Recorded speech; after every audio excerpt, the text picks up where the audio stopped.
Perfect.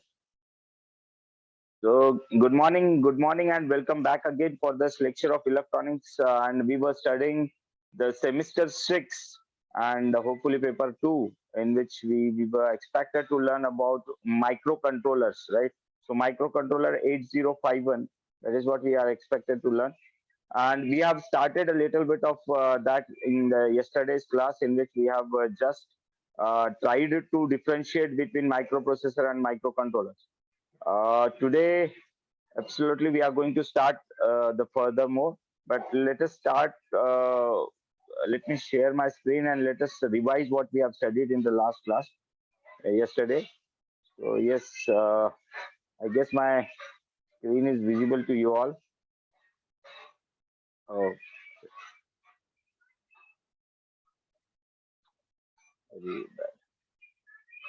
yeah. So, I guess my screen is visible to you. Uh, Perfect.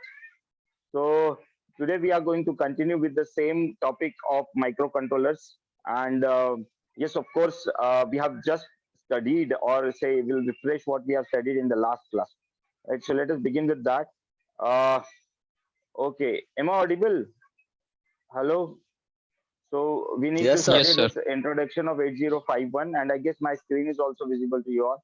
So let me introduce myself, Dr. N.D. Meshram, Head and Associate Professor, Department of Electronics, Sri Mathura Mota College of Science, Nagpur. And yes, of course, what we were studying was in the last semester we have completed almost uh, 8085 microprocessor, right? So what are the differences between the microprocessor that we have studied? We have yesterday learned about that it is having a CPU, and it sorry sorry so we'll have to build up external RAM and ROM and input output devices as well. And in microprocessor we were not having RAM, ROM, input output ports in the CPU itself, right? So this was the basic structure of 8085 microprocessor, which is supposed to be a general purpose microprocessor, and we were having a data bus of 8-bit, and the RAM, ROM, input output port, timer, serial communication ports were also there, but they are outside the CPU. So on the motherboard we can have these all extra structures which can be connected to the CPU, right? But inside the CPU we are not having those things, right? So this was the main drawback of a microprocessor based system, and these drawbacks were being eliminated in the microcontroller. So what microcontroller has is this is smaller computer on a chip. So we are having inbuilt everything inside it, on chip RAM, ROM, input output ports, timer circuit as well, and we are also having a serial control. So we'll study this in depth when we'll go through the block diagram of these microcontrollers. The examples of microcontrollers are Motorola 6811, Intel's 8051, which we are going to study in depth. Then we are having some more Atmel 32, and also we are having some other manufacturers also.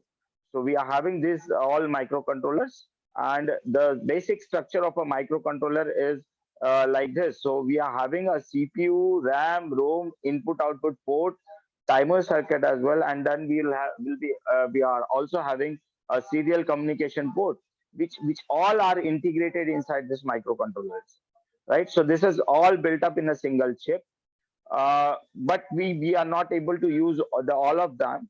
So that is actually the wastage of the RAM and ROM that we require, right? So, and yes, this basic microcontrollers is normally used for, say, a special purpose.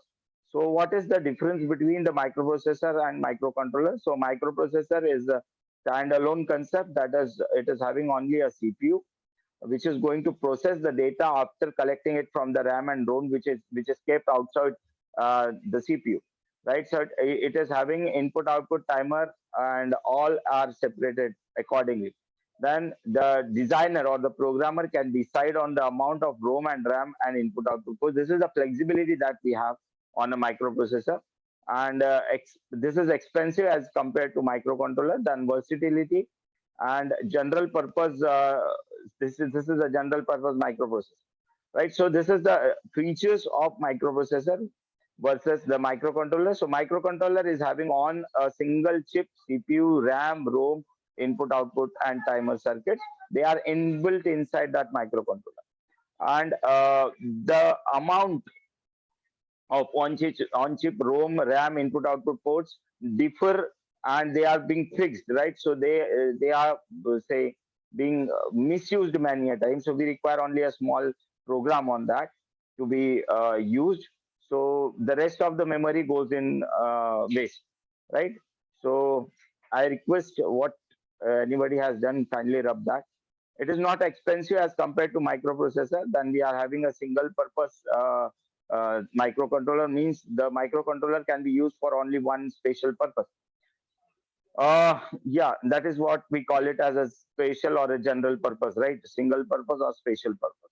General purpose means all programs can be done in the microprocessor. So these are the basic differences of microprocessor and microcontrollers. Then let us begin with the microcontroller based embedded systems, right? So we are having the spatial features of microcontrollers, and they are named as embedded system, which actually are embedded inside the simple chip, right? So that is a microcontroller. So this is a special purpose computer system, usually completely inside the device it controls, right? So they are inbuilt inside it. Has specific requirements and performs predefined tasks. So whatever task we are expected to complete, that is being done by this uh, say microcontroller. Then there is a much reduction in cost as compared to the microprocessor, and we are having a different design criteria, that is actually the performance of the microcontroller, reliability, availability, and safety. So these all features are included in the microcontroller. Okay, so this is what we have yesterday studied, and there are some examples of embedded systems that we use in our day-to-day life. This is the one basic example that we are using, that is in the car. So we are having airbags, and we are having now networking systems, so we can connect it to internet. Then we have the braking systems, and also the power train, means the power wheel and the power steering. So we are having everything which can be controlled by a microcontroller, and we call them as an embedded system. There are some more examples where we can use these microcontrollers. So wherever we are having the keys sort of things, where we can push to on keys and we operate on that, all those systems consist of the microcontrollers, and they are being programmed according to their utilization. So as you are able to see, there are many more devices which can be used, like printer, car, mobile phones, smartphones, and then we are having cameras. Cameras are also now inbuilt, having inbuilt microcontrollers inside it. Then we have game machines, electronic book tablets, televisions, and then industries, airline, space, etc., broadcasting, medicals, and digital signatures that we are having. Then amusement, yes, uh, yes. So amusement machines that we are using, these are some of the examples where embedded systems and basically the what we call them as say the microcontroller based instruments that are being used in our day-to-day life. So these are all the examples where we have the applications of microcontrollers. Now in this one thing is common, that these microcontrollers are used for the some special purpose only. So we are not able to use this for a different sort of things, right? So that is the basic say difference between say the embedded system and the microprocessor, right? So these are examples. Now some of the examples that where we use uh, the microcontrollers, these are ultrasonic range distance finding using 8051. So this is an ultrasonic sensor which is there, and this is the microcontroller kit. So along with the microcontroller, we need to require some more hardware system that can be connected with the microcontroller for using this, right? So this is the sensor of ultrasonic waves which are able to send the signal as well as they are able to detect the signal. So this is a kit which can be specially designed to detect the range, right? So as we are able to, we know that in the airport we are having the radar which is always in motion, right? So that radar takes the distance by using this ultrasonic waves. So it transmits the data and it receives the data. So the echo which comes back determines the distance at which the object is. So that can be decided by that ultrasonic system. But the main feature is there is a microcontroller programmed device which is useful for that.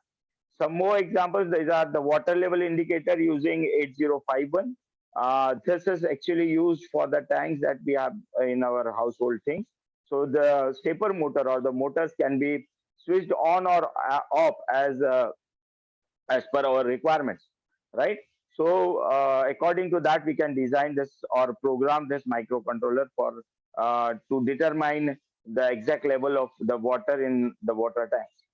Some more examples that we are having are the solar panels, sun tracker using 8051. So what we do is we have a solar panel and we put connected to motors, and as the sun rotates, the solar panel also will be rotating towards the sun, as good as the sunflower, right? So sunflower rises in the east and then sets in the west as the sun goes from top to bottom, from sunrise to sunset, right? So in that sunflower, there is a natural phenomena, that natural system that is inbuilt and which is used to track the sun.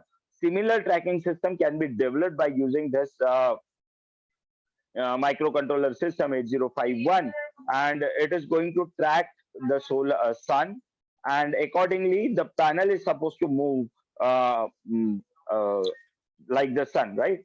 So that is the basic example that we can use for a microcontroller for solar panels.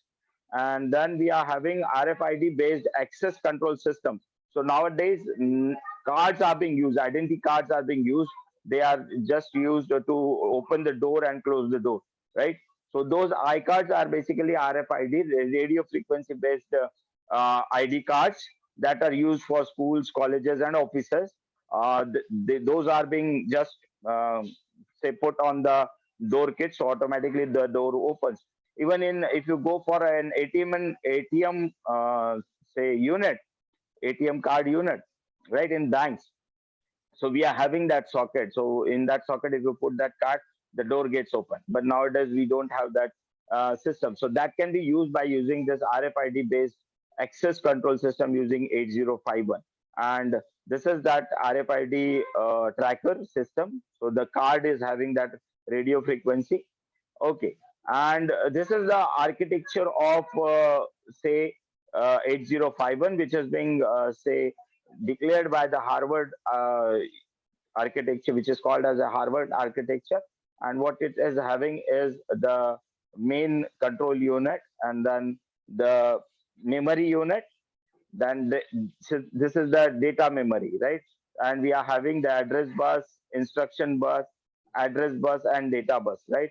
So this is the memory where we are supposed to store the program which is able to say connect to all the hardware of the say microcontroller, right? So this is going to check everything, and here we are having some instructions where we inbuilt instructions, and which are connected by the address bus to the microcontroller unit that is being used, right?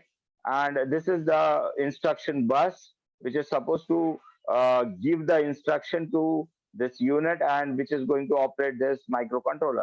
And this is the data memory which where we need to store the data.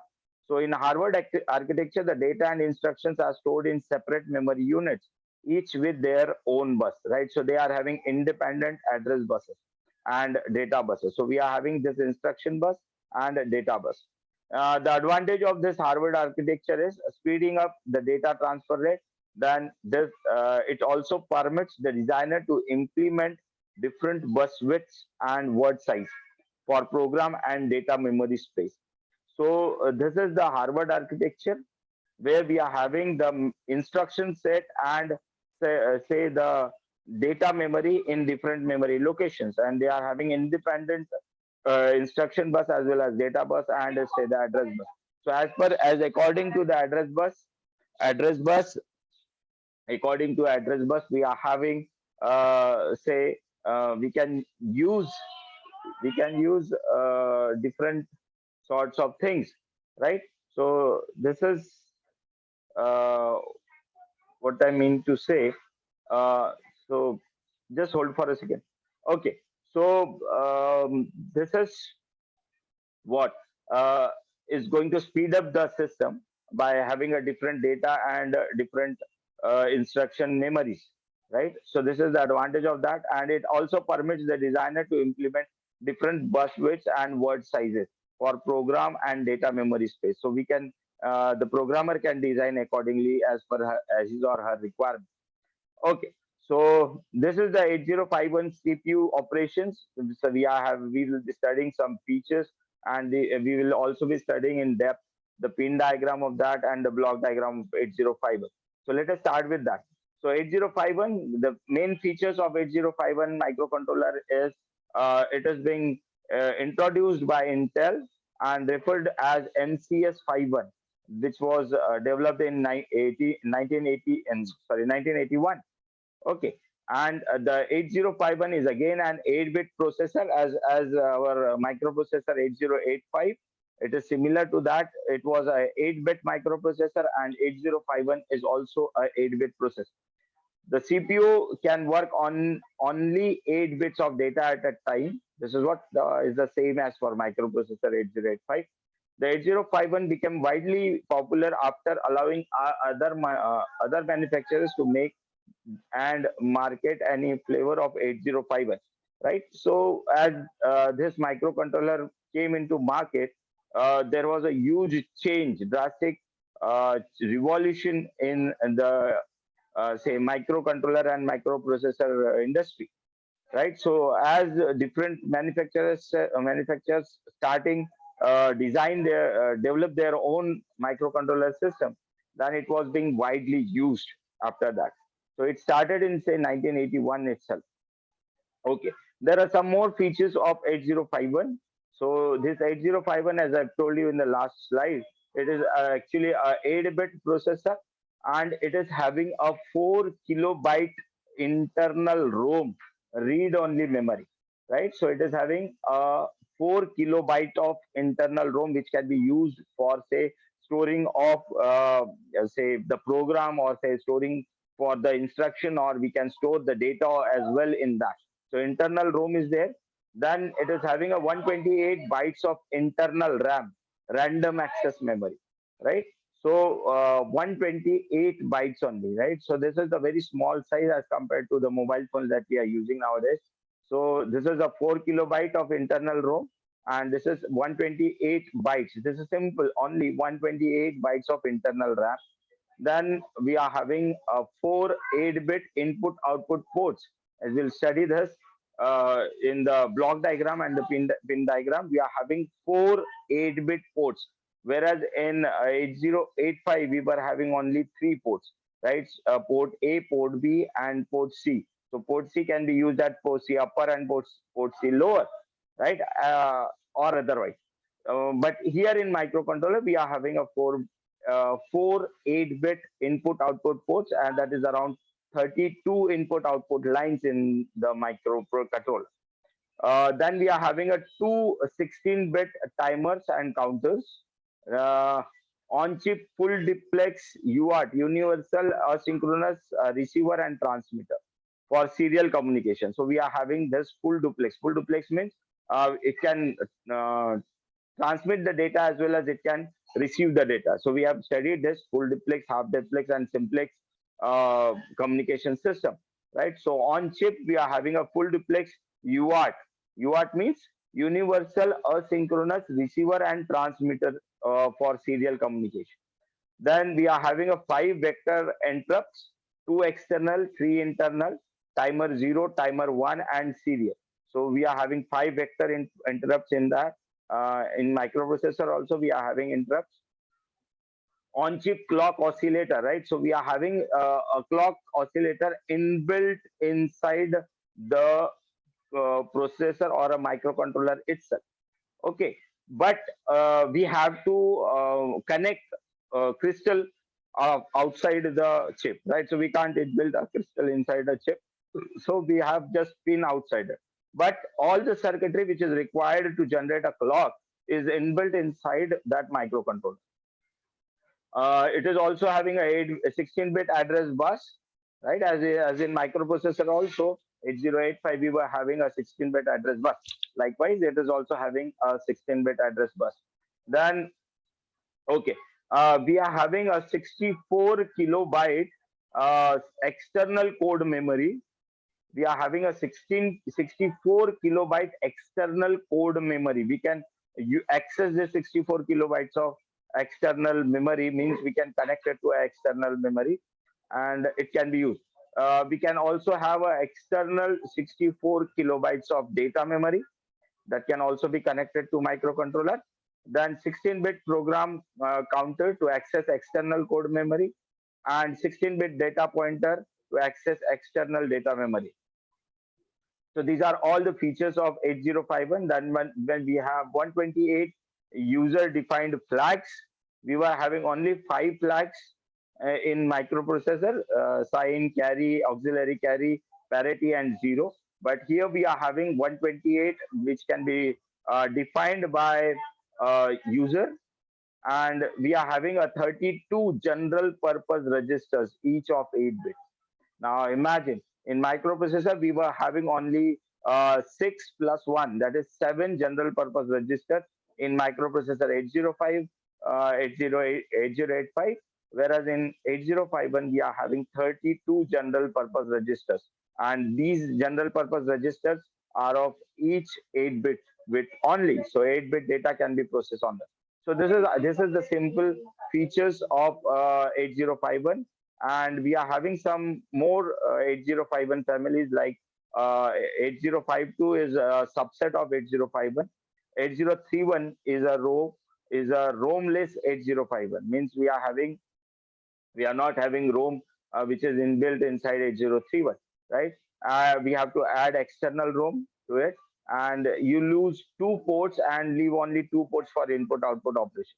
So to connect the ROM, we require 2 ports, and we were able to use the another remaining 2 ports for input output operation. And these are some of the features of 8051, 8052, and 8031 as per the ROM, RAM bytes, timers, input output pins, serial port, and interrupt sources, right? So likewise, we are having different sorts of 8051 families as well. Yeah, pin diagram, I guess we'll be continuing this in the next classroom, whenever we'll be having that. Today, this much is enough for, say, microcontroller, right? So if you have any queries up till now, you can ask me. 2 years back on our annual program, I guess. I don't. Was it the same, sir? Rishikesh, can you repeat the question, because I have started the recording right now. So just repeat the question again. I needed to record. That solar panel project made by 8051 was actually made by a senior, I guess. It was the same project. No, I don't expect the same project was made by our seniors of our college, but they have just made a solar panel, but they were not using microcontroller as such, a programmed microcontroller for say that solar. Now the main object of what I have shown you in my presentation was, it was a tracker of sun, right? So as the sun is moving, the solar panel is also supposed to move, right? So that was the main theme behind using that solar tracker. So we have to use a sensor on that. I will just show you though that yeah. So yeah, I guess this one was there. Yeah. So this is a motor connected solar panel.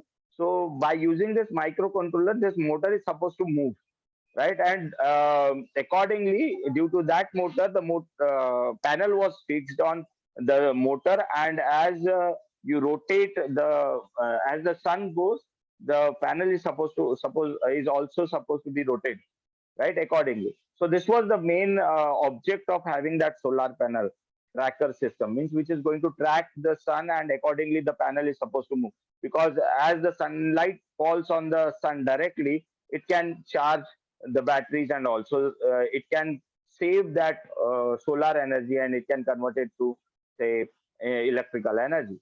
So we need that maximum efficiency of solar can be increased by using those types of trackers, because we expect that the sun should always be parallel, or say perpendicular in that case, to the solar panel, so that maximum efficiency of solar panels can be obtained, right? So that was the main project. But yes, we can always try for that projects. So these are very small sorts of projects which can be designed and which can be made by the programmers, right? So these are some of the important things which I guess you can also try in this session, if say COVID permits us, right? So do you have any other questions other than this, or shall we sum up? No, sir. Thank you, Anybody? sir. Okay.